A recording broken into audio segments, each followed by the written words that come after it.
Good afternoon, everyone. Welcome to the Autumn 2021 Climate and Water Update webinar. For those joining us for the first time, welcome. And for anyone who's joined us for our webinars before, welcome back. Before we begin proceedings, I would like to acknowledge and pay respect to the Kulin Nations, who are the traditional custodians of the land on which we meet. I would also like to acknowledge and pay respect to the traditional custodians of the lands that we are all gathered on in all states and territories, and pay my respect to elders past and present. We acknowledge and respect their continuing culture and contribution they make to Australia.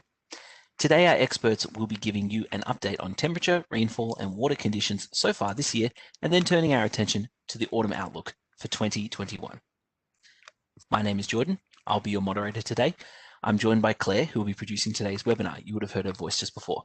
Together, we will help make the webinar as interactive as possible. But before I start, may I ask for your attention as we cover off a few housekeeping items. With the current situation as it is in Australia, this webinar will be conducted from our respective homes. Please bear this in mind as we may encounter some technical issues during the broadcast. Our broadcast will run for 60 minutes today, with plenty of time allocated for questions. This webinar is also being recorded and the video will be shared with you via email. For first-time webinar attendees, please see some helpful tips on your screen now. Most importantly, please note the chat box where you can send through any questions or feedback for the presenters. Please use this and not the Q&A box to send your questions to us during the session, and we will try and answer as many as possible during the allocated breaks. It is the speech bubble button on the right-hand side of your screen at the bottom. The icon will turn blue once it's on, so you know you're talking to us. Thank you for everyone who has sent in questions during the registration process. We've used them to help shape the content you'll see today, and we'll try and get through as many questions as we can in this session, so start sending them in. If you want to test out the chat box, you can also tell us your name and where you're dialing in from.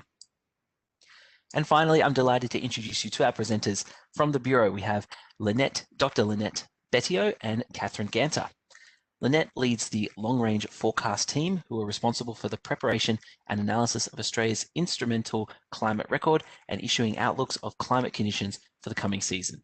Catherine's focus is on reporting and communicating the current state of main climate drivers for Australia, as well as the monthly and seasonal rainfall and temperature outlooks. So you've got the two best in the business right here. Welcome, team. Hi, Jordan and everyone. Hi, great to be here. We have a packed hour for you today, including a wrap-up of summer. Then we're going to talk about the climate influences, and then finally the autumn outlook. But let's not keep you waiting any longer and get straight to Catherine.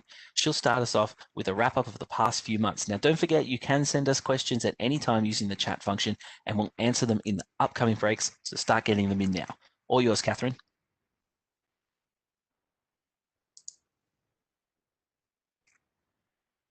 Catherine, I think you're on mute. Thank you. So you might have to start from the top again. Take it away, Catherine.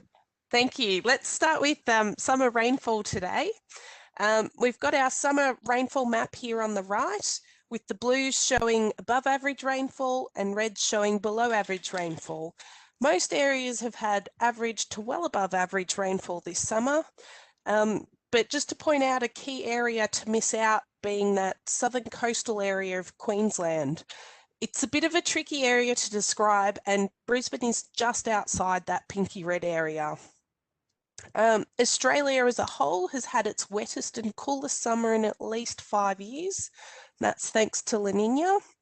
The summer rainfall was 27% above the long-term average, and all states and territories were also above average. Now, La Nina often brings above average tropical cyclone activity. And we've seen around 18 tropical lows in the Australian region, but we've only had 6 tropical cyclones for the season so far. Now, this is compared to an average of about 10 or 11, so we're tracking a little bit below average. But while we've had quite a number of lows, but not quite getting into that tropical cyclone category. So if we look at the month-by-month maps, December was third wettest for Australia, so that's it on the far left there. And this is compared to the driest December in 2019. And January and February were also above average. And just a reminder, our rainfall records go back to 1900, so that's about 121 years of records. So just to draw your attention to a few points of interest, in December, northeast New South Wales and southeast Queensland saw a slow-moving low-pressure system, and that brought widespread heavy rainfall in mid-December. And parts of the coastline there had 3-day totals above 300 millimetres. And areas of northern Queensland had their wettest December day as monsoonal activity kicked in. While out to the northwestern parts of Australia, tropical lows dominated, bringing torrential rain. And some of those areas in the northwest had their wettest December in that dark blue colour. In February, so the map on the right, another tropical low brought over 230 mils to areas surrounding Carnarvon. So that's where that dark blue area is in Western WA. So if we move on to summer maximum temperatures, we've got blues showing cooler days and yellowy orange for warmer days. And these records go back to 1910. It was Australia's coolest summer days in 10 years at 0.28 degrees below average. So if it felt a bit cooler, it certainly was. All states except Queensland were below average, with South Australia having its coolest summer in 19 years and WA in 15 years. Although I do want to draw attention that the WA coastline was in fact warmer than usual, and you know the majority of the WA people are in Perth, so they might disagree with that state, the state numbers. So if we look a bit further, as you might have imagined, it was quite a stark difference to this time last year. So that's it on the left there. That summer was our second hottest year on record, second hottest summer on record. This summer, by comparison, was 67 places lower and below average. So it really is quite a difference. And I don't know, if you're in Melbourne, it might not have felt particularly like summer this year. So if we take a look now at minimum temperature, it was also a much more benign season this year, with Australia at 0.39 degrees above average. Of the states, Queensland had the most notable value with their 9th warmest nights, whereas the other states were in a much more middling range. Now, since it's a bit different this year, I wanted to draw attention to the Australian summer average temperatures. This graph here is the Australian average for summer mean temperatures. So 2021 is that little blip on the end. It's 0.06 degrees above average. And usually La Nina years see cooler temperatures, but of course this is now combined with our warming trend. So the last few cooler years were mostly La Nina years. So for example, you can see a big drop from the last moderate to strong La Nina that occurred in the 2010 and 2011 summertime. So you can see that those two are quite different to the years that surround them. Now, this is Lynette's favourite subject, so please do ask us if you want to know more. And you can see on the slide here, I've put the link below if you want to look at more time periods. Just on that, remember the button in the bottom right-hand corner, the chat button, it will be blue once it's on, so you know that you're talking to us. Send in any questions, try and stump Lynette. Let's do that today. Back to you, Catherine. Thanks, Jordan. All right, so if we take a look at soil moisture, which is on the next slide, again, we've got blues being above average soil moisture, reds are below average. And the summer rainfall has boosted root zone soil moisture levels, particularly in much of the greater southeast. So that root zone is the top 1 metre depth where the majority of plant growth occurs. So we can also clearly see the effect that a dry spring and summer has had on the south coastal parts of Queensland, which have below average soil moisture in that region. Okay, so if we take a look at some water storages,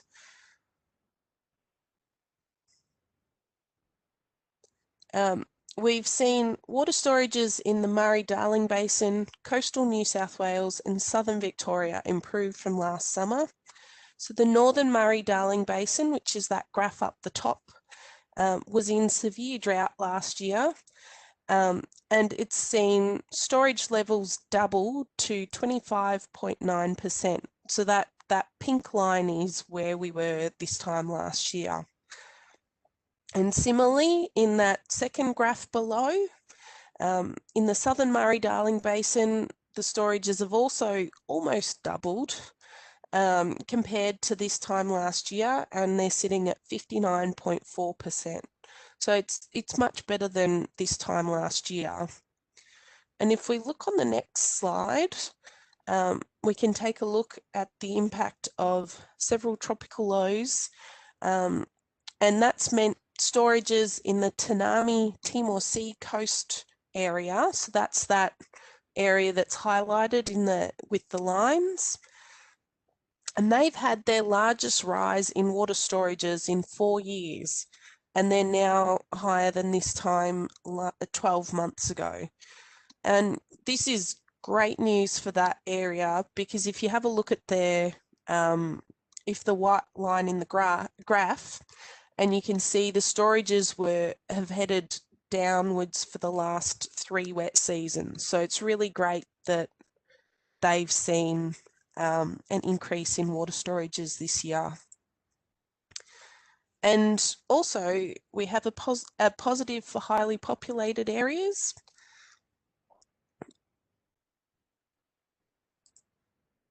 Almost all of our capital cities have higher water storages than this time last year. Only Brisbane has seen storages, but it's still above 50%. Now, Perth's the tricky one, which is exactly the same as this time last year on 40.6. But on the whole, it's a pretty good news story that our city water storage levels are higher. Now, on the next slide, much of the change this year is courtesy of La Nina. Now, La Nina can greatly affect our climate by encouraging warmer waters to our region, bringing increased rainfall for many areas of Australia and cooler days. And we've seen a number of the classic La Nina signals in the climate since it developed in spring. We've seen wetter, cooler weather. We've seen a number of tropical lows. We've also seen some flooding. Now I've put in the right corner there, I've put the January sea surface temperature map there. It's actually quite a nice example of the La Nina sea surface temperature pattern. So you've got the cooler waters in the tropical Pacific and surrounded by a warm horseshoe. And Lynette will give us an update on where La Nina is at a little bit later in the talk. Now, if we have a look on the next slide, we didn't see fires on the scale of last year, thankfully, but they were still present this summer. We saw fires flare up late last year, and WA had bushfires in the southwest after a dry winter and spring, and South Australia was also another key region. Some of the more notable fires include the one in WA in Kwinana and Wooroloo in February, In South Australia, there was the fast-moving grass fire in Lucindale, so that's that picture there on the left, and then the fires in the Adelaide Hills. That's the one on the bottom right, which is quite a impressive shot of the fires there. So to wrap things up, oh no, sorry. We're on for a question and answer. Yeah, you've jumped ahead about 45 minutes, but we will have a proper wrap up a little bit later. But I'd like to invite Lynette to jump back in to answer some questions. Remember, this webinar is about getting your questions answered. So if you have a question to ask, down in the bottom right-hand corner, there's a little chat button. You can click that and put in anything. These are two of the Bureau's biggest and brightest stars, and they're willing to answer any questions for you. Okay, so we're going to go to our first question. This comes from Joshua. Catherine, I think you'd be best to take this one. He has wrote, is the La Nina following its typical life cycle at the moment? That's a great question.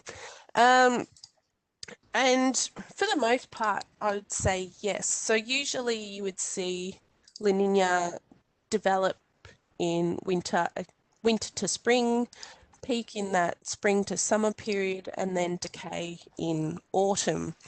Now, the La Nina we had this year developed a little bit on the later end and was declared in early spring, but on the whole, it was following its general life cycle.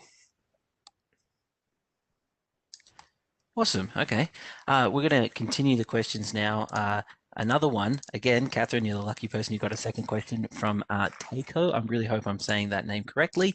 How is the area where the serious drought happened in 2019 to the early 2020, have water storage levels recovered? Okay, so how's the drought tracking there? So we've had a look at some.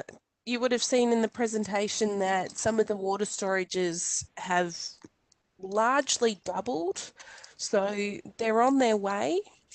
It's a bit given that states tend to declare what's drought and what's not drought, that's less of our responsibility, but we can see that there's been some good falls across the region, which is good news for them.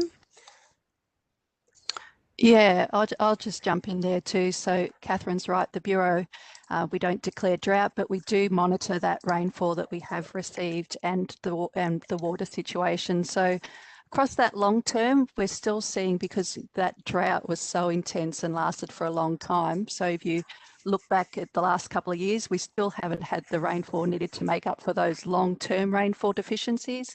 And we're still seeing that impact on some of the storages. So we have seen some recovery, which has been great, but we're still seeing in the northern part of the Murray-Darling Basin there that, you know, it's great that it has increased, but it's still quite low. So we'd still like to see, more rainfall and more water coming into those storages and other parts of the country as well. Okay, speaking of rainfall, and since you're already talking with us, Lynette, Ross has asked, why did most of southeast Queensland miss out on summer rain? In the southern half of Queensland, there are a few, if any, general rain influences, only bands of storm producing often good but patchy falls. I think we saw, Catherine described that it missed Brisbane in that area on those maps that she showed us at the start. Can you shed any light on that? Yeah, it's been, so that's echo Catherine, that's a really great question. So it's been something that we've been really looking at, because we want to understand the impacts of these drivers on Australia. So whilst, we do say every La Nina is different, and we have seen La Ninas before where we haven't, where that area of Queensland, that southern area of Queensland has had dry conditions. It's true that the tendency is, for much of Australia to get that increased rainfall. So, that's something we're still actively looking into, and we're hoping to get some, material and investigate that further and get some of those answers soon, because, we want to have the best forecast possible for the community. Okay, switching back to Catherine now, Jason has asked, is there any differential between states in assessing drought status for those regions or states? Yes. So because each because the states are responsible for declaring drought, they all have their own particular ways of assessing it. We at the Bureau look at rainfall deficiencies, so if you've seen our maps, those are consistent. But in terms of areas that are formally drought declared, that can be a little bit different state by state. Okay, and Lynette, we have a question excuse me, from Teresa, who says, will conditions be favourable to hazard reduction burning practices in the coming months? Yeah, so I'll talk about this a little bit further in my presentation. So looking at the bushfire outlook that's coming out, well, that came out last Thursday for autumn. So whereas before the Australian Bushfire Outlook put out by the Bushfire Natural Hazards CRC and AFAC used to just cover that in-season fire risk. It now looks at all of Australia and also takes into account conditions for the risk for hazard reduction as well. So yeah, so I encourage you, and I'll talk to it a little bit more in my part of the presentation, but I encourage you to go to their website and look for that more detailed explanation from each state. Okay, well, we are going through as many questions as we can, so please keep sending them through. But a lot of people are asking a little bit more about what's going to be happening in the next coming months. So let's get into that section now, and we'll have another Q&A session at the end for 10, 15 minutes, maybe even 20, and we'll just answer as many questions as we can. So I'm going to hand it over to Lynette now, who's going to take us through what's happening in the next few months. Thanks, that sounds like a great plan. I'll just click on it so I can get through. So the rainfall outlook for autumn, what we all want to know. And for the people that have been looking at our outlooks, this might look a little bit different to what you saw last week and what came out in the end of the month video, which was mainly had that increased chance of rainfall across Eastern Australia. Now we're seeing an increased chance of above average rainfall across New South Wales, southern half of Queensland there, and South Australia, and also into large parts of Western Australia. And that is largely driven by, I'll just show you the next slide, that's largely driven by that March rainfall. And we're also seeing that come out in the weekly and fortnightly maps. So the link for our Outlook page is there. So I encourage you to go have a look at the Outlooks page and have a look at those weekly and fortnightly maps as well.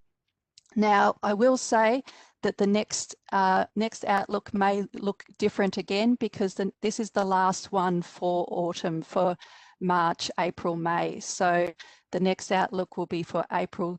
The Outlook next week will be for April to June, so it will look somewhat different. So we will see a jump in that. But looking at March, we can see there's some really strong chances in some areas of above average rainfall across parts of the southern Australia there. And that's, I suppose that's good news as we're going into that southern cropping season, that we might get some early rainfall there. Parts of that far northern Australia there, we're seeing increased chances of below average rainfall. April is a little bit different. We're seeing increased chances of above average rainfall across parts of northern Australia, but no strong swings towards wet or dry conditions elsewhere. But over the season as a whole, that was that strong indication of above average rainfall for March, for autumn. So looking at temperatures, actually, I'll just go back to rainfall there, and I will say with this La Nina situation that we're in, and it's with that large scale driver towards above average conditions, it's really good as well to keep an eye on what's happening at that smaller time scale as well, like so that monthly, but also that fortnightly and perhaps weekly time scale to get an idea of some of those drivers, such as the MJO, such as the southern annular mode, what influence they might be having at those shorter time scales.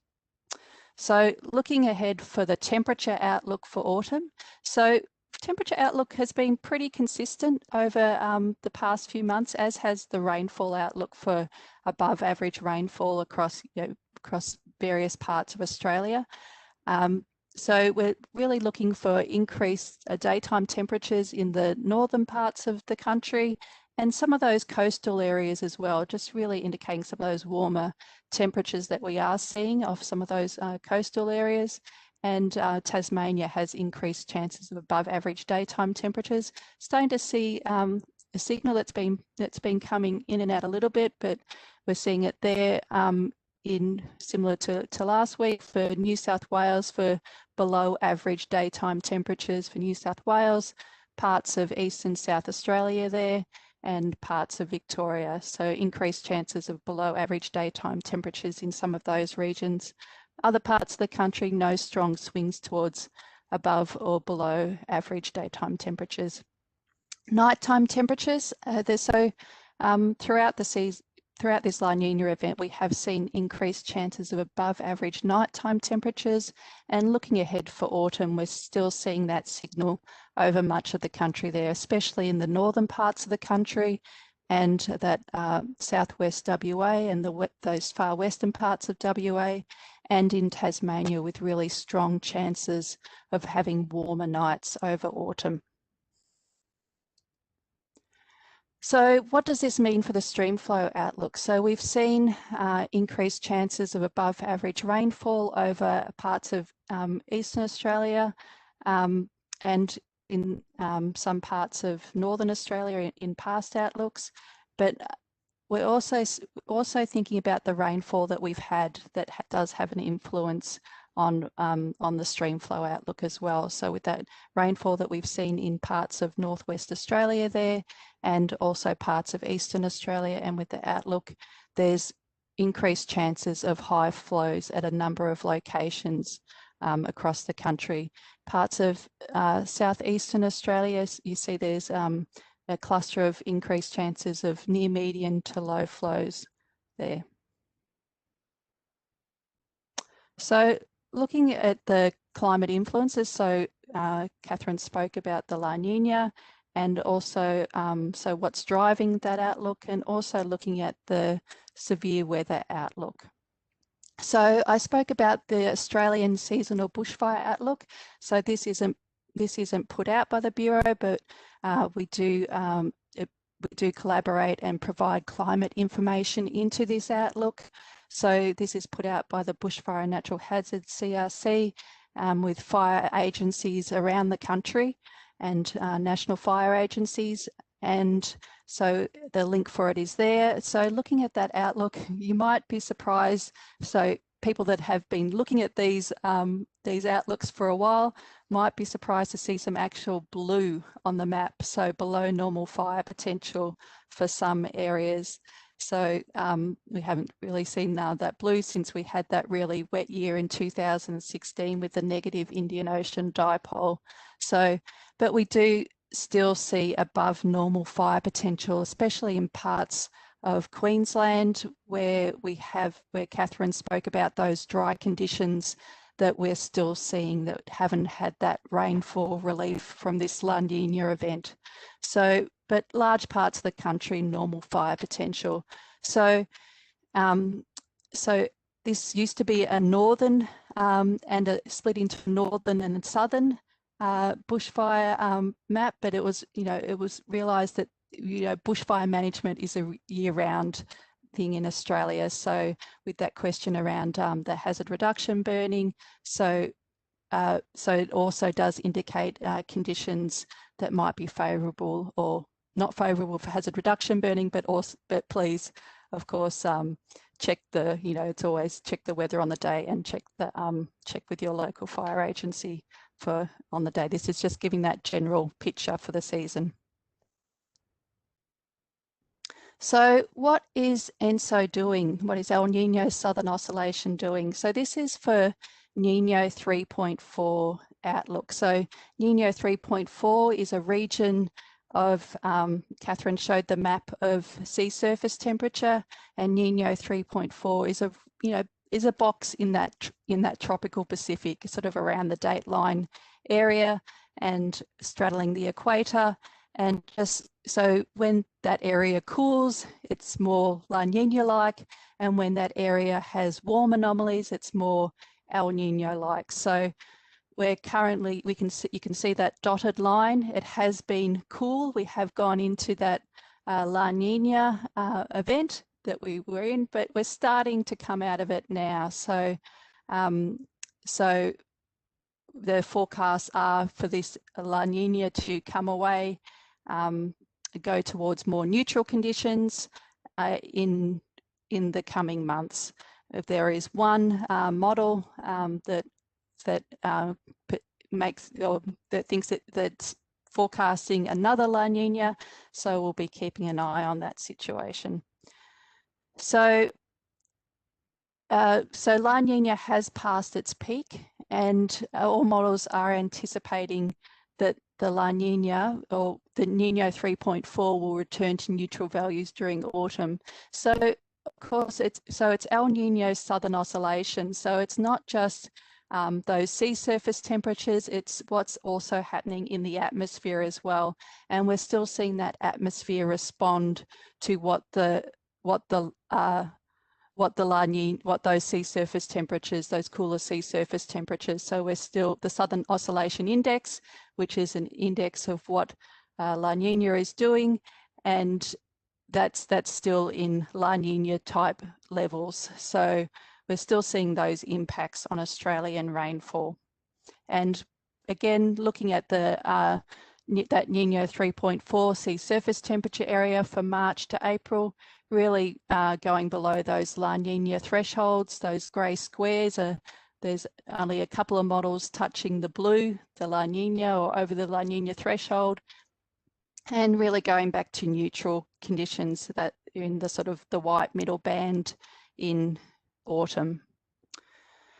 Looking at the Indian Ocean dipole, doesn't really have a huge impact on Australia's climate between December and April, but I'm sure people are, are very interested in what it's doing, considering the impact that it can have on our climate, with what we saw in 2019 with a positive Indian Ocean dipole having such a drying effect on our climate, and also in 2016 with a negative Indian Ocean dipole with very wet conditions over Australia. So it does suggest a neutral Indian Ocean dipole conditions for autumn, but as we are coming into May, some of the models are putting it more on the negative IOD side. So again, that'll be something we will be keeping an eye on. And yeah, I'll put a plug in for the next season's webinar. So that'll be something we'll have likely more information at that point. So just a summary of the climate drivers there. So La Nina is waning, and so that whole cycle, the whole atmosphere and sea surface conditions are expected to return to neutral in autumn. So, and as we've spoken about, La Nina is typically associated with wetter than average conditions, whereas a neutral ENSO has little impact on our climate. So no strong swings towards wetter or drier conditions. The southern annular mode is currently neutral, and the Indian Ocean dipole is currently neutral, but it does have little impact on our climate during December to April, when that monsoon is in the southern hemisphere here. Just looking at the long-term trends, we have seen above average rainfall during the northern wet season since the late 1990s, but that is rainfall there is highly variable, and we have seen a warming across Australia. Catherine spoke about that. She showed that trend map of mean temperatures for summer, and we're seeing a similar pattern in annual temperatures as well. And so I'll just pause there, and I'll pass over to questions. Great, thank you, Lynette. It's excellent work by the team putting together all that information. We do have a substantial amount of time now for questions, and we are going to get through as many as possible. So you still have a chance to send them in, just hit the chat button and start going. So let's get straight into it. Scott has asked, do the northern wet seasons ever run longer than usual, or are wet season finish dates largely the same time every year?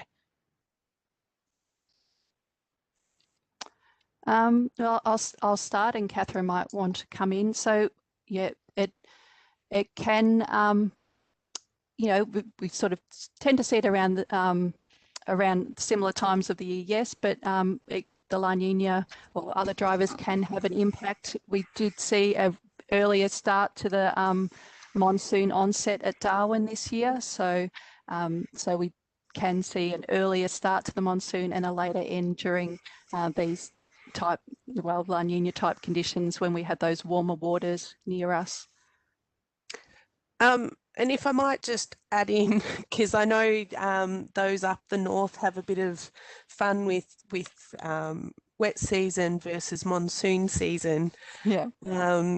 So at the Bureau, we have a more traditional labelling of November, testing my memory now, November to April being the northern wet season. So that's when they see the bulk of the rain. But the monsoon season is more or less when that monsoon really starts. So the wet season is sort of a label like summer would be, whereas the monsoon season is probably a bit more variable based on monsoon onset and retreat. Yeah.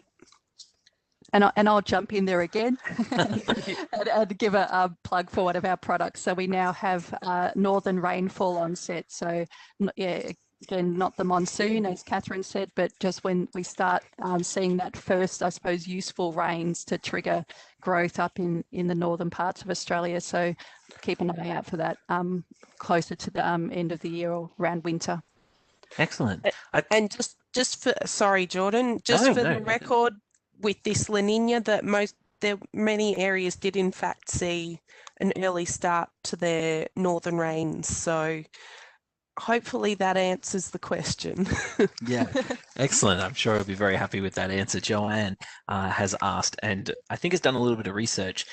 She'd like to know, what are the chances of a double dip La Nina this year? And Catherine, you'd be the best person to talk to about that. I can answer that. So I guess in terms of the plot that Lynette showed, we saw NASA. It thinks that we will go back into a La Nina conditions again. But one thing to bear in mind is that's actually just the average of the models. So they have many different scenarios, and there are a few that think we might come back for another La Nina, but on the whole, the majority of the forecasts suggest neutral conditions at this stage. Sorry, Lynn? No, go ahead. I was just going to say, I did notice a question that someone had asked, why is the NASA forecast so different? Sometimes it's hard to explain why a particular model is doing something. It's not great when it's your own model that's doing it. But, these are all of the models that we survey are considered skillful, good forecasting models, and they all have possible, plausible scenarios. So unless Lynn wants to add anything else in there.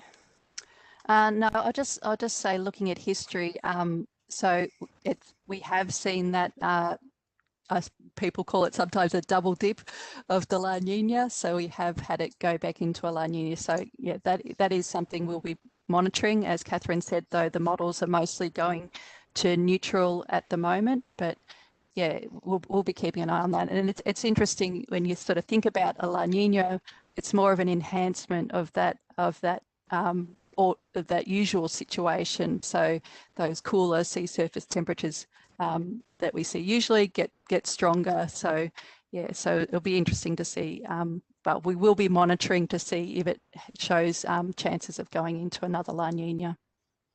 And just, you do mention the double dip. Do they often come in pairs? Well, we have seen that in the past, where I was going through and counting the La Nina events, and I didn't quite count the double dip ones, but that does happen, that we see, like we saw in 2010, 2011, 2012. So yeah, so we will be monitoring all the outlooks to see if the chances, if that's going to occur again. Lynette, you reminded me of my uncle then. You ask him about any AFL game and he can mention the scores. And you just rattled that off the top of your head. It's incredible. Matt has asked the question, during a La Nina, is the risk of cyclones and lows increased later in the traditional cyclone season? Well, I'll start, and Catherine, again, will probably want to jump in because we're both very interested in this. So we are in the peak of our tropical cyclone season now. So in a La Nina, you would usually expect to get average to above average tropical cyclone numbers. And as Catherine said, you know, we don't want to just look at those tropical cyclones. We also want to look at those tropical lows as well, because they do have such an impact on Australian rainfall. So we have seen a number of tropical lows that have brought some really high rainfall totals to parts of Northern Australia. Catherine? I think you've covered it pretty well. I'm just trying to work out whether they actually go later than usual.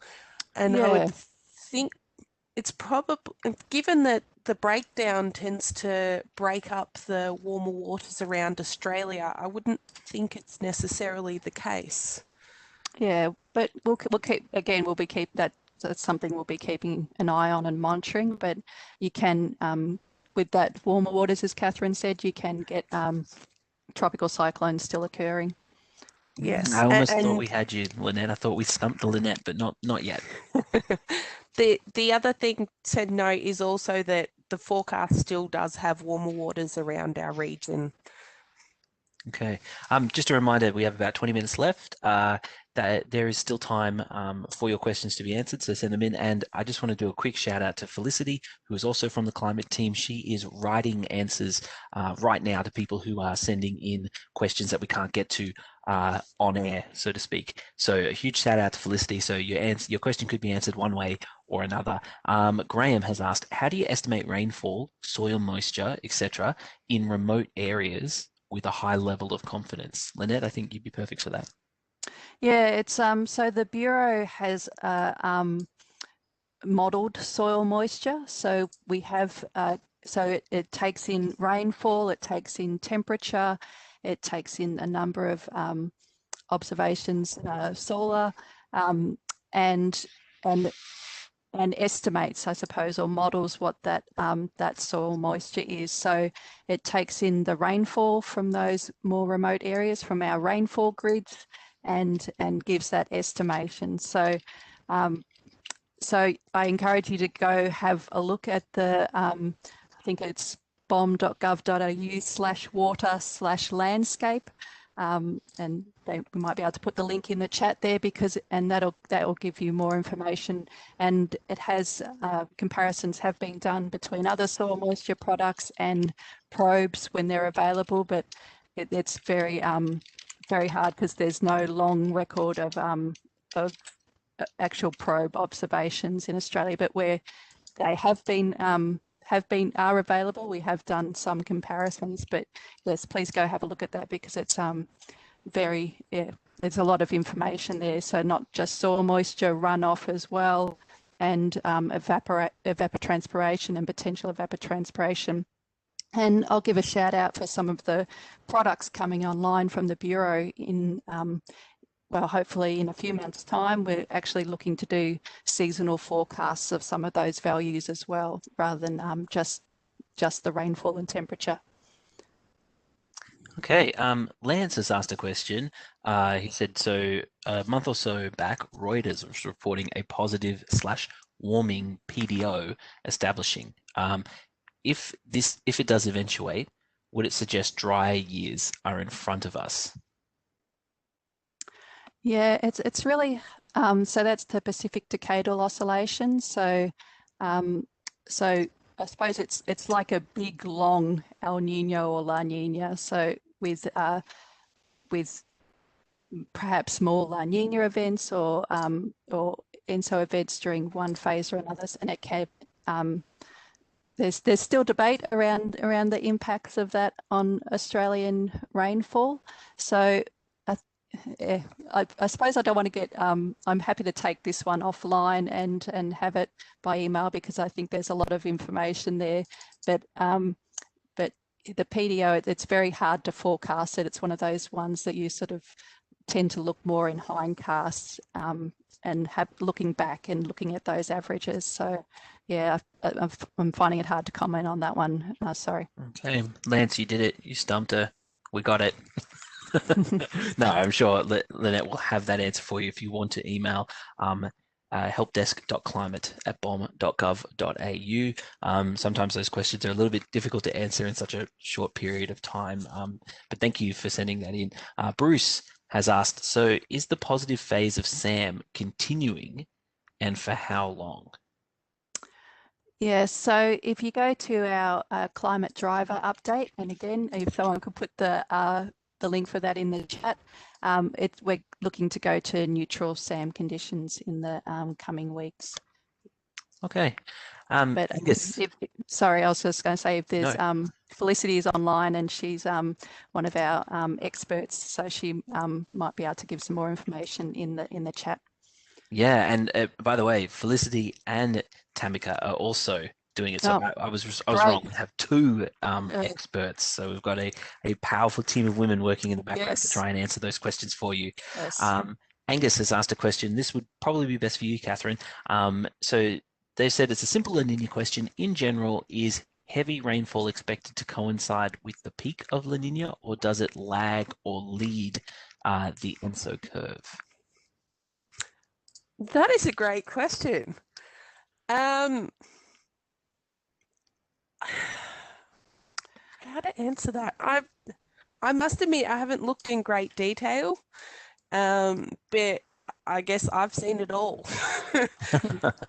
I'll jump in, and then Catherine perhaps can jump in after me. So it does tend to lag the ENSO curve. We do tend to see a lag between the peak rainfall impact over Australia and the peak and the ENSO signal, and we do tend to see winter and spring, or spring is usually where we see that peak rainfall association. It does actually tend to die off a little bit as we go into summer and then into autumn. But actually with a La Nina, we do tend to see that impact lasts a lot longer. So we do tend to see that impact into summer more so than what we do with an El Nino event. With an El Nino, we tend to really see that peak impact in winter and spring.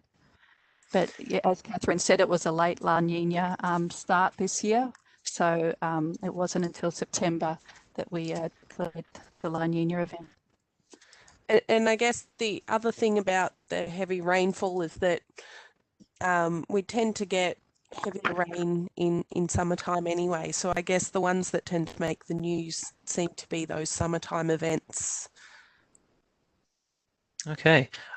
Helena, excuse me, has asked, La Nina impacts on Australia's climate can still be felt even as the La Nina weakens. So which area, especially in Australia, would still be feeling the impacts? Is it more northeast Australian region or somewhere else?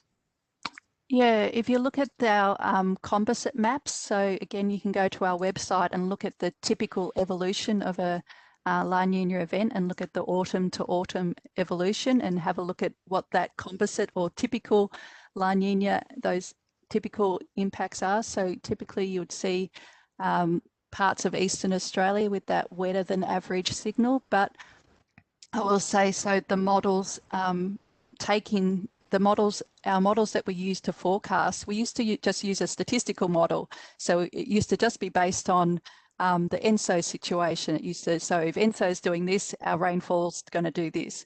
And then we brought in the Indian Ocean as well, but now we use a fully dynamic model. So it uses all those physical equations of the atmosphere, like a weather model.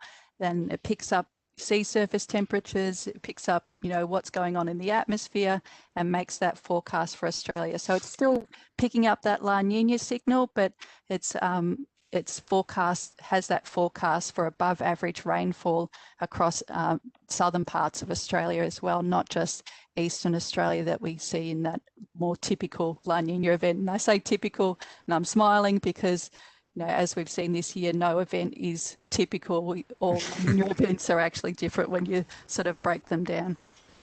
Absolutely. Susan would like to know, what will the IOD do this year? Do we have any idea? Yeah, so as I showed on that slide, it's neutral and it doesn't have much influence over this October to, this later period, sorry, not October, but late summer to early autumn period when the monsoon, when that is in the southern hemisphere. But as we do come into, late autumn and winter, we'll be starting, we'll keep looking at it through the period, but that signal can have more of an impact on Australia. So currently neutral. So that slide that I showed, perhaps, in that later month, it was showing that there was some indication of those perhaps negative Indian Ocean on the negative side. We'll keep an eye on that because negative Indian Ocean dipole does usually tend to result in more rainfall over Australia. Okay. And this might be the last question, depending on how long the answer takes, but Bob would like to know, and if we don't have this double dip that you've been talking about with La Nina, when could we expect to see the next La Nina? Oh, you could come and get a job at the Bureau if we knew that. No, what we can do, our models do forecast, out to those, quite a few months in advance, and they're currently showing neutral at the moment. But as Catherine said, the typical life cycle of an ENSO event is such that it does tend to start up around sort of winter, spring, and then go and wane in the following autumn. So once you're in an event, it does tend to last for a long while. So so that's something we do keep an eye on, but that's currently showing neutral. Catherine, did you want to add to that? I guess the only thing I was going to add is that typically we would see one pop up every 3 to 7 years. So it might, if we don't get one this year, it might be a couple of years before we see the potential for one to come back again. Yeah, it's not quite a seesaw. You're right, Catherine. It's not quite a seesaw with El Nino and La Nina going up and down between them, but we do tend to see a cycle. So it has been the last one was in the last full La Nina event was in 2010 to 2012. Okay, well, thank you very much for your time, guys. Unfortunately, that's all the time we have for questions today. But Catherine, can you give us a quick summary of what we went through and where you can find more information? I certainly can. So today we had a look at the average to wetter than average summer, which was combined with average to cooler than average days. And unsurprisingly, this was tied up with the La Nina, which currently continues, but is weakening steadily at the moment. And in terms of the autumn ahead, we're looking at a wetter autumn for the southern half of Australia, with warmer days for the tropical north and Tasmania, but cooler days for the southeast mainland. And we have mostly high and near median stream flows likely for February to April, but I'm not sure if we mentioned it, but there will be an update for that next week. Excellent. Thank And- you, Catherine. If you'd like to get the Bureau information on your favorite platform, why not connect with us on social media, our blog, or our excellent Bomb Weather app. And you can subscribe to receive updates direct to your inbox from the Bureau about everything Lynette and Catherine have talked about today, or information on upcoming webinars. So even though autumn has just started, we can't help but look forward towards our next season, winter. Will it be colder or warmer than usual? Find out in our next BOM webinar, the Winter 2021 Climate and Water Update. As you've just seen, we put a lot of energy and effort into our change of season webinars, so we hope you will join us for the next one. The link is in the chat right now, or you can visit bom.gov.au to register. Well, that brings us to the end of today's webinar. For questions we didn't get to, please email helpdesk.climate@bom.gov.au. And it's fitting that a couple of days before International Women's Day, we have this amazing team of women helping us with this webinar today. A big thank you to Lynette and Catherine for putting on the webinar and taking us through all this information. And a special thank you to Felicity and Tamika, who answered so many questions in the background. We appreciate your time in developing the content and sharing your knowledge with us. And to you, thank you for tuning in and joining us today. We hope you enjoyed the session, and we do hope you'll join us again next time. If you'd like to continue the conversation, please use the hashtag BOMWebinars in your social media posts. As mentioned earlier, this session has been recorded and the video will be ready for you soon, so watch your inbox. Finally, but most importantly, we want your feedback.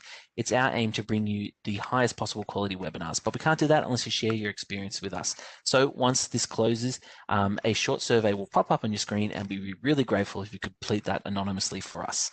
Once again, thank you for your time. We look forward to seeing you again soon. Goodbye. Thanks, everyone. Thanks, everyone.